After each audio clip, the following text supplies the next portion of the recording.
What's up, everybody? Matt Gajeski here, back again with the Odd Shopper channel.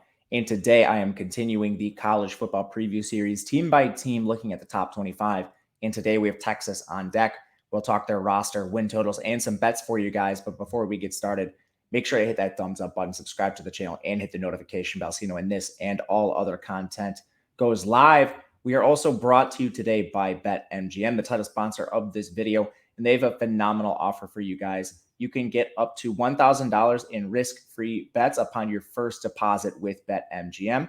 To claim this, all you have to do is click the link in the video description below or use the promo code OSCFB to claim your first risk-free bet. And getting into today's bets, we'll be referencing BetMGM all throughout the video.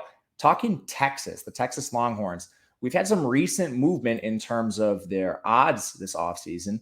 Not in their odds to win the Big 12. They are still plus 280 there. The favorite in the Big 12 is Oklahoma. So we're talking Texas second. When you talk third, it's Oklahoma State at plus 550. So there is a gap between the rest of the conference and Texas and Oklahoma. Their win total was sitting at 8.0, but it took a lot of money towards the over. So it recently moved to 8.5.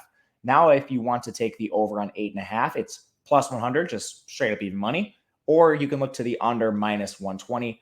I still think the over is the best bet here, but I want to talk the roster and then we'll give you the bet at the end of the video. So Texas, last year they finished 5-7. They're going to need a big step forward with Steve Sarkisian this year. And I think their roster is poised to do so. They're fifth in recruiting. They're fifth in the transfer portal. And obviously in composite, they're fifth overall. But there's a lot to like about this team. They look like they're going to try to fix the quarterback position with transfer Quinn Ewers. He's one of the top transfers, former #1 overall recruit in the country. And if he doesn't work out, they still have Hudson Card as their backup, who was serviceable in a very small sample last year. Outside of that, they also have a 4-star recruit in Malik Murphy coming in. Don't think he's really going to play much this year, but they have options at quarterback, and they have a ceiling option as well in Quinn Ewers if he does play to that recruiting ranking. In the backfield, they have an amazing running back in Bijan Robinson. He's perhaps the best feature back in college, good size, 215 pounds. Rushed for 1,100 yards in just 10 games. Also caught 26 balls, so he has good pass catching ability. The one concern with him is pass blocking, which a lot of people have talked about. But behind him, Roschon Johnson and even Keelan Robinson have been phenomenal players in his stead. They got a lot of reps last year when Bijan went down, and they can play situationally on the third and longs when they do need a pass blocker out there. Receiver is a position of strength now. Aguiye Hall recently got suspended after he was arrested. I don't know the details and I won't get into them, but Aguiye Hall not expected to play this year. Fortunately for Texas, this might be the strongest position on their entire roster. You still have Xavier Worthy on the team. He's coming back after a phenomenal freshman season. You add an elite transfer in Isaiah Nayer from Wyoming, who has good size and speed and was productive in an atrocious offense. You have slot receiver Jordan Whittington coming back. His big flaw has been injury, but he's been extremely efficient when he's on the field. And then even with Aguiye Hall out, you have Tariq Milton, a field stretcher from Iowa State. You still have Troy O'Meara. Brennan Thompson comes in as a high-profile recruit. There's plenty of options for depth if something happens to one of the starters. Then at tight end, you're also deep. Jatavian Sanders and Alabama transfer Jaleel Billingsley. The biggest question on offense to me is going to be the offensive line. And digging into this unit, they lost a couple players, but they're also returning a few guys that were decent. 3 starters are back. Most of them had decent grades if you look at like PFF rankings. But I think the question here is like, who's going to play tackle for this team? Fortunately, they recruited some 5 stars and they have some transfers coming in. So to me, that's going to be a question no matter what. Even with Devon Campbell and Cole Hudson, 2 premier recruits, not transfers. They're freshmen. That's a lot to ask of these players. Even with the 3 starters returning, again, average at best, they're going to have to rely a lot on these youngsters. If they can play right away, I think this Texas offense is going to be elite. If they can't, they might stumble a little bit, and that could hinder them. Now, defense is another question. I think there's room for optimism here. When you look at the unit they're playing with, I mean, Pete Kwiatkowski, their DC, it wasn't a good run last year, but he didn't have that much to work with. Their defense finished 104th in terms of overall ranking. They were 115th in pass rush, 54th in coverage, but they returned a lot of players, 7 starters, and a lot of them are on the defensive line.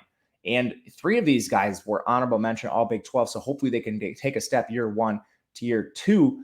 Moro Ojomo in particular, Keandre Colburn, those are two guys I'm expecting to play well.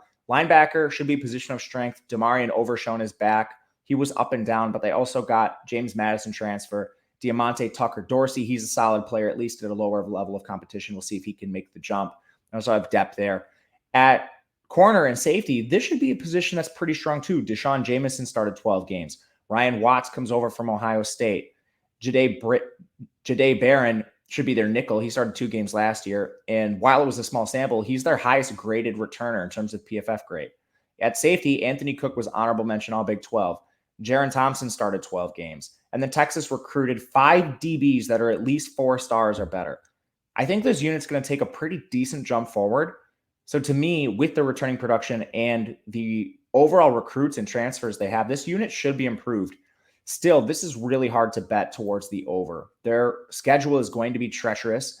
You draw Alabama, UTSA, and Louisiana Monroe in the non-con. Alabama, they're going to be massive underdogs, probably 17 points there. That's going to be a super tough game. You also know if the season started today, they're underdogs to Oklahoma. That game's played at a neutral site, but still, it's the huge rivalry game in the conference. There's a lot of teams in this conference that are kind of sitting in that middle ground where they could make a push, kind of like Baylor did last year to win the conference. Baylor's one of those teams. TCU's improved. Sonny Dykes is now their coach. Oklahoma State has a little bit to do, but Texas plays them on the road. Kansas State's another team getting a lot of hype. Texas plays them on the road. Even West Virginia's gotten some hype. Now that game's at home.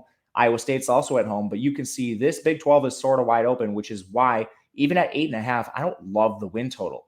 However, if you think Texas eclipses this, I don't know why you're just not betting them to win the conference.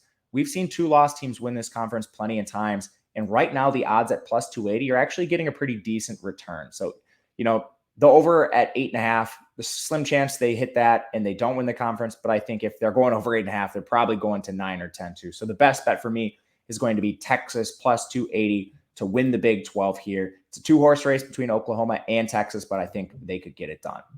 Let me know what you think about Texas, their pieces, their win total, anything betting wise in the comment section. I'll make sure to get back to you. Until then, I am Matt Gajewski on Twitter at Matt_Gajewski. Thank you to BetMGM for sponsoring the video, and thank you guys for watching. We'll see you again next time.